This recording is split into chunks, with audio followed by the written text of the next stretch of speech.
Hi guys, this is Leslie Bear, and I'm here with a wonderful new author. Wait, which way? This way.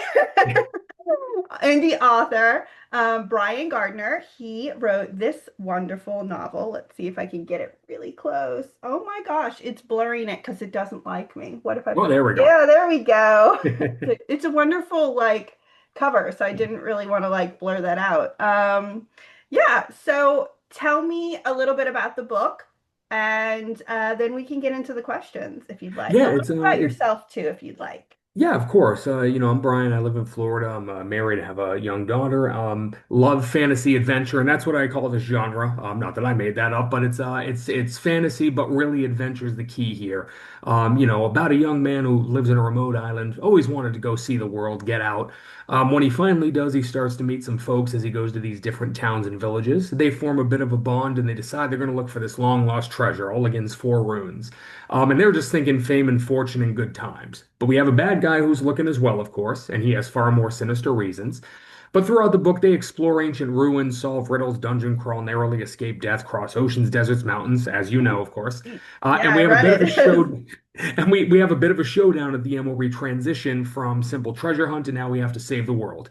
That's where we get to book two and book three, which will be out later, probably after the new year, but we'll get to that, I'm Oh, sure. yeah, of course. Yeah, I was definitely going to ask about that before we we exit out of the Zoom call. I really wanted to know about what's coming up and everything like that. Oh, of course. But okay, so I read the book and obviously it's got a little bit of Viking influence because you said runes, and to me, my first thought is like Vikings, absolutely. Or like Nordic cultures because it's in other countries. But did you research? You said you go on a big adventure. When I read the book, it's a lot of ships. Like a good portion of it is them on a ship. Did you influence cultures like piracy and Viking life, or like a specific area of the world? What was your research for this book? So it's funny because I get that a lot. I hear Nordic, I hear pirate. But believe it or not, neither one was the inspiration, at least consciously. However, what I cite often is I'm a huge JRPG fan, and Christmas of 1991, I'm that old. I was 8 years old, and I got a game I for the Super Nintendo that I had never heard of called Final Fantasy II. Ooh. And I thought it just sounded cool, Final Fantasy.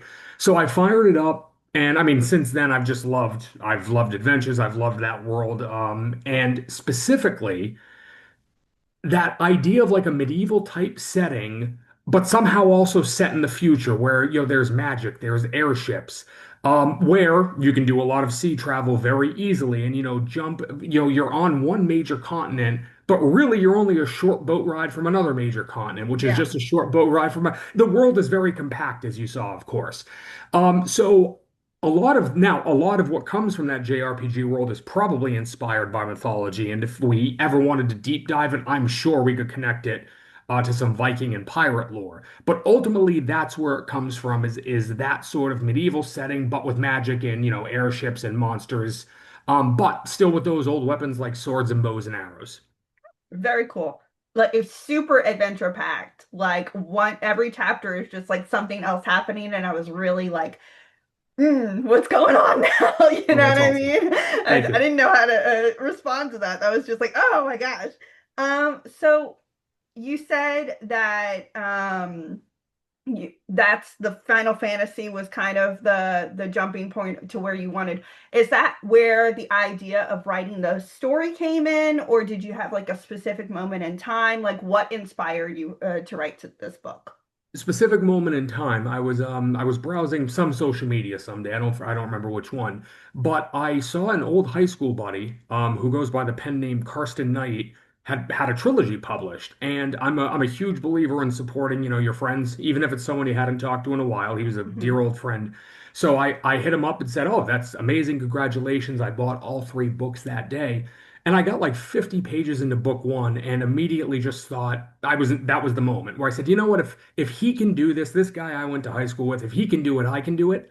I then went on to learn, I think he has a master's in creative writing from Harvard. So, Oh, geez. but I had already started at that point, so I had to keep going. But that really was the inspiration where I just felt like if, you know what, if my buddy can do it, so can I. And I knew that the way work, even at my job or anything I do, I work in very short bursts. I don't tend to focus on something for an hour at a time. So all the writing I've done is usually a culmination of 5 to 15 minute bursts. So Yeah. I Okay. That's started a good carrying way to do notebooks it. around. Yeah, exactly. I started carrying notebooks around with me, thinking, all right, I'm at the car wash. I have, a little time to kill. I'll do some writing. I'm waiting in line at a coffee shop. The line's out the door. Yeah, just pull the book out and write. And then it just grew from there. That's kind of how my husband does it because he's a writer also. This is my desk, by the way. Okay. But no, he like carries notebooks and post-its and like they're all over the desk. And so every time he has an idea, he's like, and then he goes back to work, like doing It, whatever he's gonna do. for And some reason, honestly, it's yeah, just the way full it works time. for some reason. Yeah. Yeah, and sometimes like when you have a full-time job, you just there's gonna be those little bursts of inspiration, but you still have to go back to your regular job. Yeah, I get Yep. that. So, of the world you built, because I keep staring at this book, it's just so gorgeous. Your illustrators, I know you got two different illustrators for book one and for two. Who were Yes. they, by the way? So my first illustrator was Rebecca Artwell, and she really helped me kind of get into this world of writing. And without her advice, I really would not have done as well on that first book. She was very, very helpful getting me out of the gate.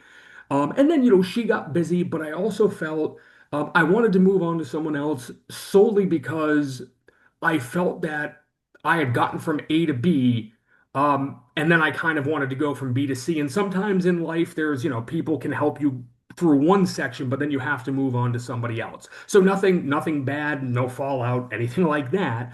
It was just kind of time to move on, combined with the fact that she started a new job and got busy. It was a little of Yeah, both. got So it. I met an illustrator at one of these events, and her artwork, when I do my live events, there's so many talented artists. But Heather Lee, who did my second cover, which if the Forges of Odin is available out there, if anyone wants to take a look, her artwork just stood out to me as this is so different, and I wanted something different. There's a lot of great indie covers. You're not going to have the best one. Someone's always going to have a better cover, but can I have a cover that's different than everyone else? And that's Yeah. what I've always tried to go for with these. I can't draw a straight line, but I'm a believer just surround yourself with talented people. Neither can I. I'm really good at abstract art, though. Oh, okay. I'm good at no kind of art, so That's so good. Well, I mean, and she did the second artist did a really good job of like blending the first book with the second book, like matching it, but also on her own terms. oh Like yeah. you can tell that it's part of the series, but it's also like they go really, really well together. So I read the book. From the world that you built, what is your favorite location? Because my favorite location, and I just remember reading it and being like, oh my God, I would love to wake up in that world, is Cocos and Moon. Yep. And Yep. that you described that with like all the beautiful colors, and they were all wearing jewelry, and like the mountains were just very ethereal. I thought immediately of like a blend of like Atlantis meets Rivendell Ooh, I like that. in my eye. Like, and it's, all everyone's reading a different book when you read a book, you know what I Oh, of mean? course. So, but like, and I was just like, oh, that was my favorite. So, what is your favorite? And can you describe it a little bit? Because not everybody who is going to watch this has read the book yet. You got to sell it, you know? Oh, of I'm going course, to of sell course. that, like, I'm going to make a drawing or something for you for Cocos and Oh, Moon. I'd love to see that. Yeah, no, that was, I mean, I lived in Bailey. I lived in the Rockies for a while, Bailey, Colorado. And we take a lot of, my wife and I take a lot of trips to like northern Arizona. So that was kind of the inspiration, the mountains and maybe some of that, some of that Central American culture that made its way up. I mean, which it's I love Kogus and Moon, but my favorite would be Ruby's hometown, Gomanta, because I've lived near the ocean, I've lived in the mountains, and I've lived in the woods, and I love the forest. So the idea of a forest town, but not just, not just kind of surrounded by trees. I mean, in the forest where you can go across town by zip lining, or taking rope ladders up to a shop. That idea I just love. So for me, when I was writing that, that was where I just felt the coziest. Like, okay, if I had to live in one place, it'd probably be here. I'd miss the ocean because it's kind of in the center of the missed continent, but I think I could tolerate it. Yeah, that's a really cool. And like, so jumping off of that, just, how did you come about naming the places? How did you come about naming the characters? Like, how did you come about naming everything? Sure. So everything in this is very JRPG inspired, which, Hmm. like we talked about at the beginning.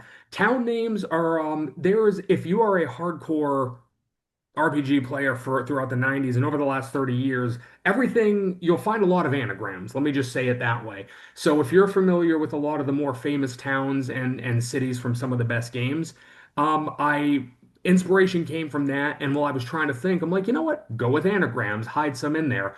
So because I love Easter eggs, I love reading books with Easter eggs. So I thought there's going to be some ultra RPG nerd out there who's going to see some of these and know, "Oh, okay, you know what? I know what that's from." So that's a lot of the town names.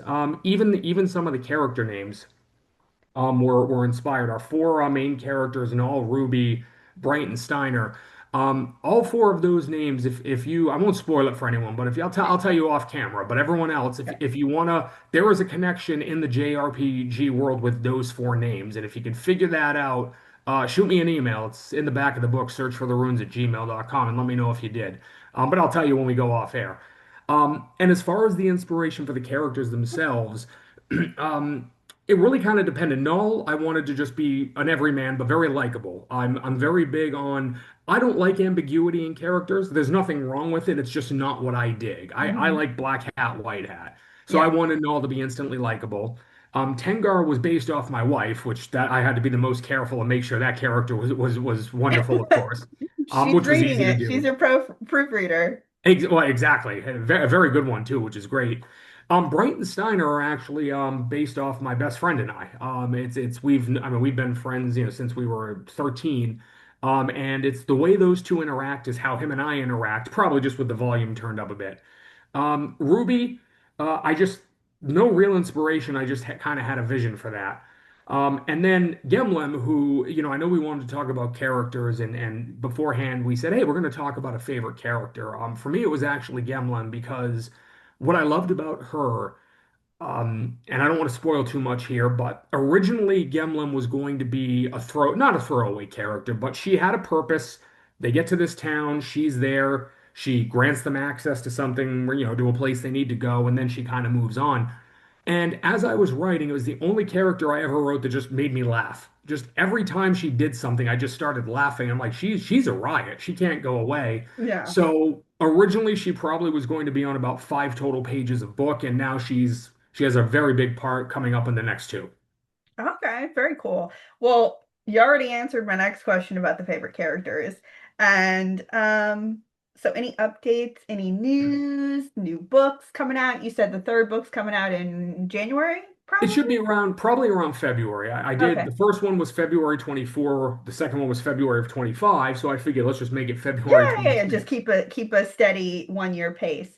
Exactly. Tours, signings, events, any of that new stuff that I we can get the other readers to come and see you? Yeah, absolutely. So we've got I'm actually going to be in Chicago this weekend for Fan Expo. Those are always fun, big events. I've got UltraCon coming up, which is in West Palm, Florida, if you're down this way. I am in, what's it called? Lucedale, Mississippi, I believe is the name of the town. November 8th and 9th for a Renaissance fair of all things. Yep. Yeah, I saw that being advertised. I'm like, you know what? I think Renaissance goers would probably like I some used to tickets live in for. Lucedale. It's right Yeah. outside of Wiggins. Oh, okay. So you know it. Yeah, yeah, yeah. Oh, okay. Well, maybe I'll see you there then, because yeah, you're in Louisiana, right? Yes. Right Okay. outside of New Orleans, about 30 minutes outside of New Orleans. Oh, perfect. Okay. So yeah, there's a few others I don't remember off the top of my head, but if my website is just briangardnerbooks.com. I always list everything there.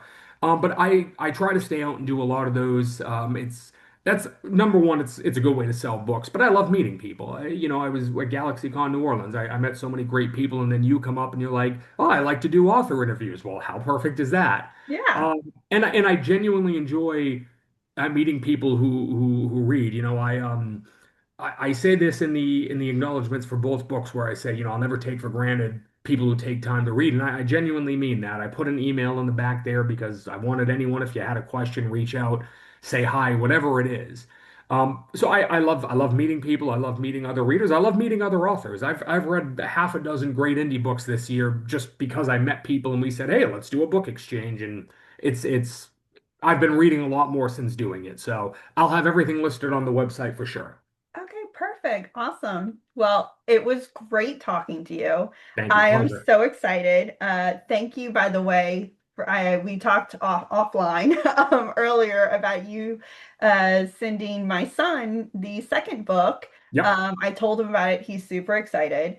And I'm really excited to also read it. I'm going to take it away from him for a few days, read it, and come back to you. And Yep. I promise to review, honestly. So if you have any questions or concerns or anything else, it was really nice talking to you other than that. Yeah, no, absolute pleasure. Thank you so much. I look forward to seeing this on YouTube and hearing from everyone. And I hope he enjoys the second one as I hope you do as well. Yeah. Thank you so much. And I will see you soon. And I can't wait to read the next book. Thank you, Leslie. Have a good night.